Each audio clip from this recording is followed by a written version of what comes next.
What's up, traders? This is Vee Trades, and today I will be doing a technical analysis breakdown for a strategy with the ticker symbol MSTR. I will first be going over what I see in the daily chart and finish the video off with the weekly chart. This video is for entertainment purposes only. Please trade at your own risk. So if you guys want to save some money on a TradingView subscription, you could use my affiliate link in the description below to save some money. It also helps out the channel as well. So make sure you guys check out that link. If you guys want a subscription to TradingView, it's what I use on my chart. That's what I use for my charting software. Extremely reliable, professional. Definitely, if you have any investments, you should be tracking the prices of them. And I think TradingView is a great way to do it. You can basically find practically any chart you can think of in this software. So link in the video description below.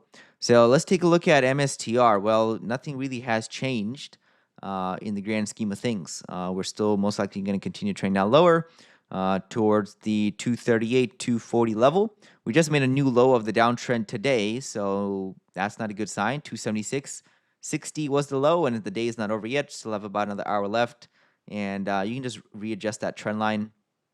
So it looks like we're still dropping down lower. A lot of a lot of people entered right around here at the lower prices. They've been holding on, and now looks like price is trying to come back to the break even, potentially a stop losses. A lot of stop losses below the 230 level. They are hiding below the swings, so a lot of stop losses here. So overall, trend is still down, and short-term trend is down, long-term trend is down. Price is below the EMA. We found resistance from the 301.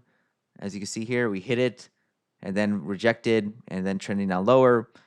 Just not a good looking chart. We're at the same price level as in early November, so almost 1 year of nothing, right? So that's not a sign of a bull market. It's a sign of a top distribution and ready to continue trending down lower. So MSTR looking pretty bearish. Looking at the weekly chart, earnings report is right around the corner, but again, I don't think that's probably going to help the stock at all. That might even drop it down further. Looking for a long-term measurement target of about 150. That is the long-term measurement target. One link down right here, second link down, targeting right around the 150. So we'll see if it gets there. Nothing is guaranteed in the market. No one knows the future with certainty. But that's what the price has been telling me so far. And so far, I've been on track with, since basically early to mid-August of it dropping down lower. And since then, it has continued to drop down lower. So I don't think this is going to reverse yet. I don't see anything on the chart telling me this is going to reverse. So not a good sign. I think with Bitcoin hanging on the edge, this thing can collapse down lower much further than people think. So Bitcoin just hanging it on the edge at support. If we do see that break down lower to the mid 90,000, low 90,000 level, then MSTR is pretty much toast. And even if Bitcoin does recover from there, which I believe it will, I think if Bitcoin can rally from here, or if it does drop down lower to complete the measurement target, mid to low 90s, I think still has a chance to rally. MSTR is decoupling from that. And once it gets severely low, it's not likely to just reverse from there, if that makes any sense. It's basically like completely pulverized in the sense that buyers are just giving up on the stock. Even if Bitcoin rallies, I don't think we're going to see something like that take place. I think once this gets really low, it's going to be like game over for the stock in this cycle. Next cycle, I think it'll still do very good, and I'll keep my eyes on it. But in this cycle, it does look over, and Bitcoin is hanging in there. It's only down like not even 1%, and this thing's down 7%. I mean, it's completely not a leveraged position to Bitcoin. If it was completely leveraged, then it would just do the opposite, or times 2, times 3 of what Bitcoin is doing. This is not a leveraged play on Bitcoin. In some aspects it is, but most it's just really not. There's different, tools to have leverage in Bitcoin. This is not a leverage play in Bitcoin. This is completely different. Well, it's not tracking it, right? It hasn't been tracking it for a while now, and it's completely decoupling. And if this thing collapses down, there's a good chance MSTR is just completely toast. Bitcoin volatility is increasing. This is a good sign, I believe. Volatility has been dead pretty much for the most part of this year. With it increasing is what we need back in in Bitcoin for it to give it more life, more energy, for it to have a nice run up higher.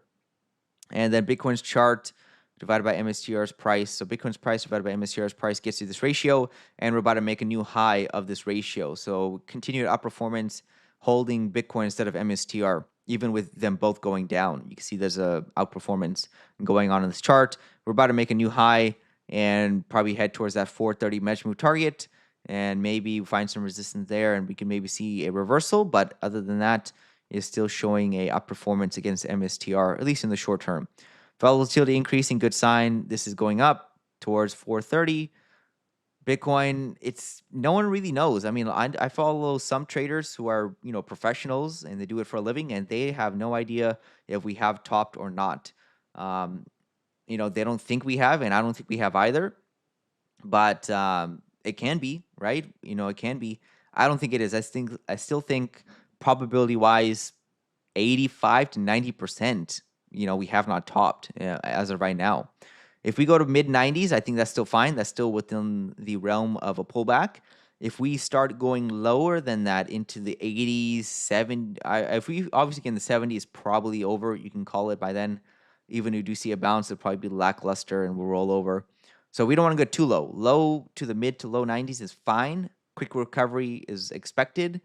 Or if it's really bullish, we may just stop right here, form a higher low, and then reverse higher. So Bitcoin, either way, I think, one of my theories for this whole cycle is that it's been pretty tough to hold.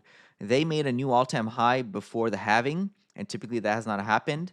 Over here, I know some good traders sold out right there at the lows, and then we had a huge rally because they were thinking we topped. So again, it's been a pretty brutal market to hold. Parabolic run up is much easier because, you can draw just trend lines and then, continue to, make it more steeper and steeper.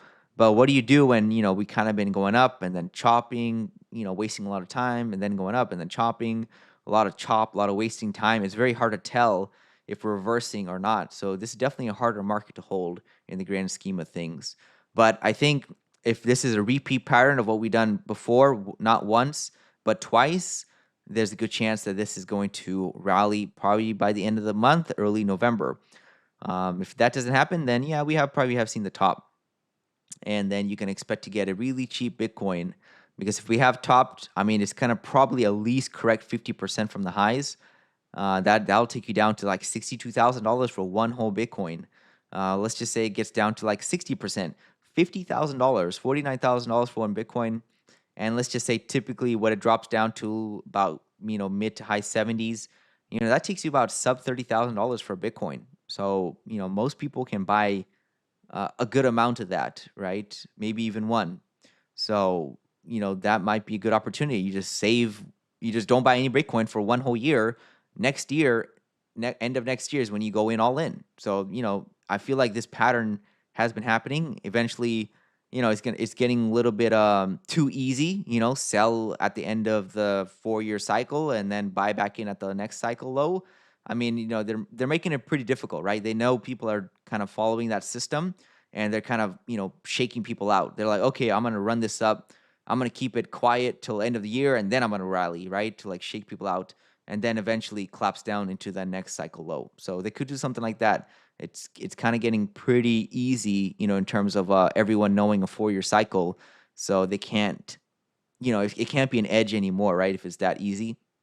Because then what are you going to do, right? If we have topped, either way, we're going to bottom out potentially end of next year, right? So might as well just wait, save as much money as you can, and then just pile it in at the end of next year. And yeah, there you go. And then you ride it up the next 3 years. I mean, is it going to be that easy? Probably not, right? So they're going to make it a little bit more confusing. They're going to probably drop it down lower, rally up, and then think everyone's going to be in a super cycle, and then we're going to crash back down. And then all of a sudden, it was exactly how it was planned out to be, in the terms of cycles. So again, the market's very smart. Anything that's pretty obvious, eventually, it's not going to happen all the time exactly how it's supposed to be. So let's take a look at this. Pretty much it. This is Vee Trades, and thank you for your time.